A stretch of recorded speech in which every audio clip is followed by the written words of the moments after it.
All right, mates, welcome back to the channel. JL Scott Fishing. Hope everybody's doing well. I hope everybody is warm and dry, unlike myself. Very cold and wet here in the Maryland DMV area. Swung by the Potomac River this morning. We're going to have rising water levels. It's pretty nasty out there. Probably going to raise about 1.5 to 2 feet here in the next 24 hours on the river. So we'll probably make that transition to the impoundments for the next week or so. We'll see what happens. But I had a bunch of messages, so I want to just do the video, answer, try to cover all these questions that I got regarding the walleye tournament in Ohio and what's next, what's going to happen with these guys that were caught cheating in the walleye event. And I'm really not interested in making those guys famous. I'm more interested in, event perspectives, angler perspectives, how to make sure events are more efficient, more fair, that, less and less cheating is allowed to develop and permeate itself. That's more or less what I'm concerned about. But one of the most questions that's been asked me is, are these guys going to go to jail? And I think the answer is no. Because they didn't commit fraud. And people are like, well, wait, Jay, they cheated in the event. I understand they cheated in the event. But they never received compensation. They never received a check. They never received any winnings to defraud anybody of anything. They simply cheated. And because they cheated, they got DQ'd. So if you think about all the events you've ever fished in, that maybe you got DQ'd, you didn't have any civil charges or criminal charges when you broke a rule of an event. Obviously, stuffing weights down the mouth of walleye is a violation of not only the rules, but just angler ethics, right?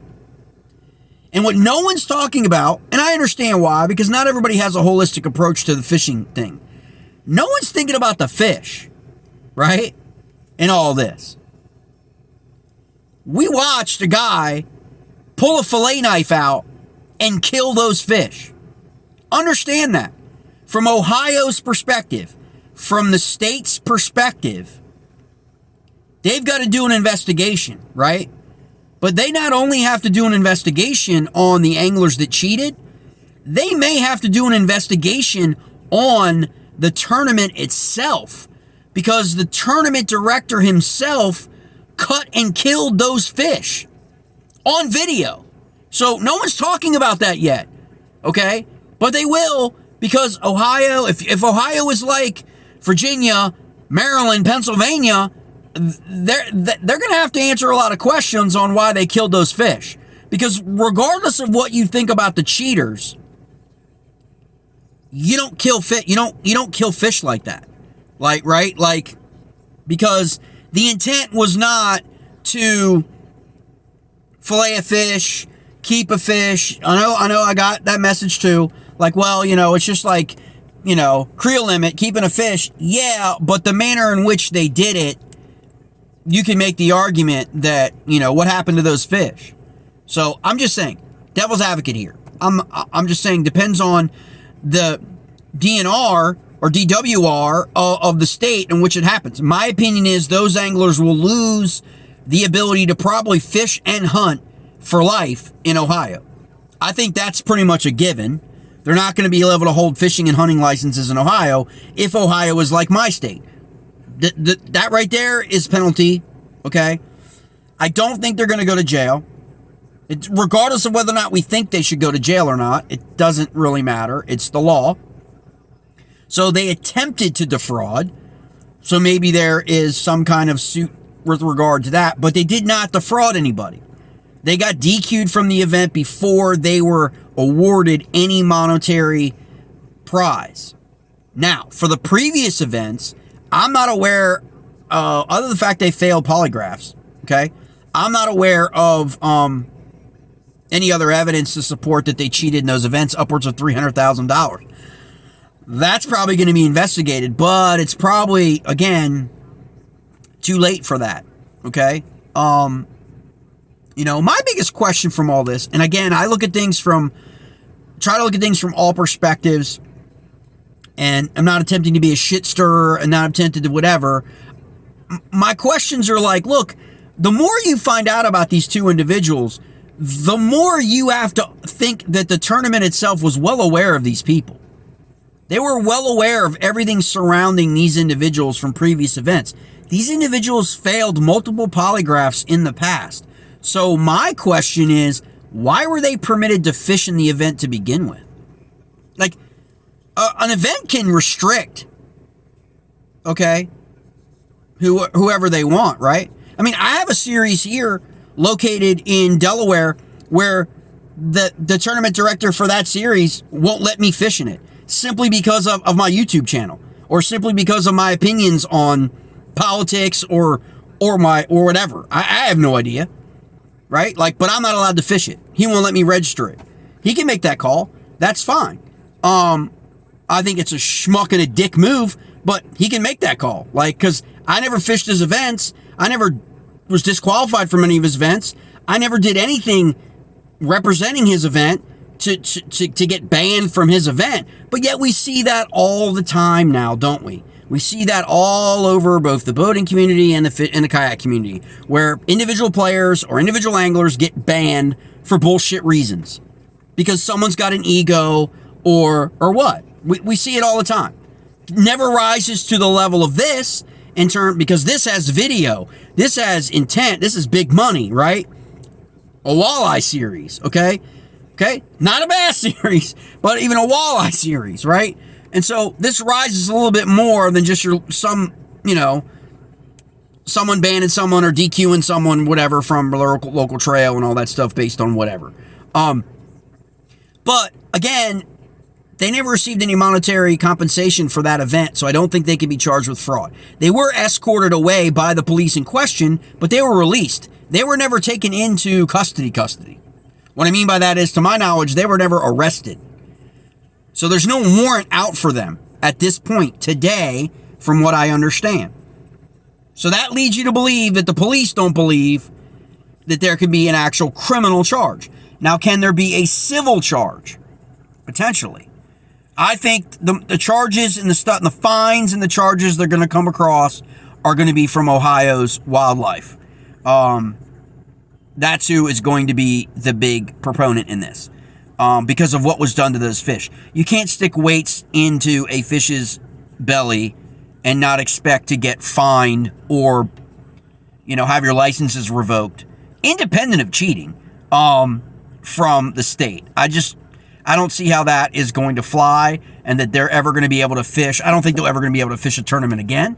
And this is my call. What I've said before about a lot of this stuff, especially when you have various communities, right? And now you have anglers fishing both boating and kayaking, right? So does what happens in the boating world, does that transfer to the kayaking community? If those individuals wanted to enter a kayak event in Michigan or, anywhere. I mean, they certainly aren't going to be able to have a legal license probably in Ohio, so that's done. But what if they get a license on a reciprocal state on that body of water, right? So my question has always been, there's never really been a clearinghouse for the fishing community that registers these offenders, right? So the only way of knowing who someone is, if someone moves from one state to another, how's anybody in another local series, a boater series or a kayak series, ever going to know that an individual was caught cheating at some other event that doesn't rise to the notoriety of this? I don't think they can. As close as the kayak community thinks it is, it happens all the time. And so it's just kind of an interesting question to pose. The other question is, the sponsors have already made some statements that have come out. And obviously they're going to lose their sponsors, and they should. But there is a question as to whether or not, depending on their contracts that they have with said sponsors, if you do things to damage the brand of your sponsor, they can come back at you financially, civilly. So, again, all this stuff, it's just legal and fishing, just, unfortunately, just, they shouldn't go together, right? I mean, the stuff just shouldn't happen, but yet we're seeing it happen. I mean, Seeing it happening in the boater side. We're seeing it happening in the kayak side, where people just want to push and do things that are unethical, that rise to me, it rises to the same level. And I understand that this is controversial to a lot of people, okay? And I get it. But a guy cheating in an event, okay, we always raise to a higher standard than an event cheating people, right? So, like, an event doesn't pay its payouts, or whatever, finagles its payouts, doesn't live up to its commitment. We don't really consider that to be cheating, and we should. That, to me, is fraud. It is a bigger fraud, because you took money from entrants, right, competing to create the payout, and then you didn't pay out your anglers in the manner in which you advertised. To me, that's fraud. The anglers cheating is cheating. Now, had they taken the check, cashed it, then it becomes fraud. Then you committed fraud. Okay? So, I mean, that's just legal's perspective. And I know most people don't really get down with the whole legalese thing, and every state's different, you know? I've got to go next week, over in Virginia to the courthouse to get documents, legal documents for a motion because of, asshats in the fishing community, right? That aren't doing the right thing, that did not follow their own rules, have defrauded anglers of entry fees, right? You can't just make shit up as you go along. In the same way that anglers can't just cheat, right? And not expect there to be repercussions. Now, organizations sometimes have this thing in the mindset and this ego that, like, somehow they're untouchable, right? That they can't be held accountable, but they can hold anglers accountable, right? And so we'll see. That's why we have a legal system. So I look forward to following this and seeing what happens to these two as an example of what not to do, and but also what happens to the event, how the sponsors react, the legal side of it, how Ohio reacts in terms of its licensing and allowing these anglers to continue to fish or hold licenses or register their boat or whatever if they live are actually residents of Ohio. I'm more interested in that, and also kind of see what the reaction is of the industry, like in terms of this going forward. There is a lot more cheating in bass fishing, okay, and fishing in general than people want to admit, mates. It's gotten kind of rampant. I mean, it has. Now, a lot of it stays low key because series and organizations do not want cheaters to tarnish their tournament, whether it's saltwater or freshwater. They don't want the event of cheaters to ruin the name and the brand of their organization, so they settle and they keep it quiet. This one was really, really hard to keep quiet because now everybody has a phone in their hand, and it was pretty much live, not Memorex, okay? And so, it sucks for that tournament trail for Walleye that it's public out there, but it could be better for the industry that it is. And so those are a couple of things. So I don't think they're going to get criminally charged. I think they will probably have some kind of tickets from the Ohio wildlife. Probably banned from Ohio, banned from probably hunting in Ohio as well. If they could do that, if they have that ordinance that they're allowed to do that, like some states, probably will restrict them from registering a boat, blah, blah. Whatever the gamut is. If they were guides in Ohio, they're going to lose those licenses. All of that stuff. And maybe they're going to get fined. Now, they may get, I don't know what it's like in Ohio. I don't live in Ohio. I don't know the rules there. They may have some kind of fine community service that these individuals will have to complete for violating Ohio's regulations with regard to wildlife. But I don't think any of that's going to rise to the level of criminal charges, unfortunately, even though people are churning for that and they want these people to pay for that. Again, I don't think that's what's going to happen, but stay tuned. I think most of it's going to rest with Ohio now and its investigation, so we're probably not going to hear any more stuff for probably a week or two as they interview everybody and interview the event series. You know, when I saw that, them cutting it out, cutting the baits out of the fish live, more or less, I was like, dude, I mean, because I know conservation officers, and again, everything's subjective. I know conservation officers that I know would look at that and they would write that guy a ticket. Like, because you have to put yourself in the context of what their perspective is on preserving and ethical treatment of the fish. And I get a lot of people aren't down with that, and I totally understand that. But the reality of it is every state's different. Every conservation officer is different. Everybody's perspective is subjective when it comes to stuff like that. You know, that's why some tournament trails have wands, right, for metal. They don't cut fish open. So there's a lot here that's got to get unwrapped, okay?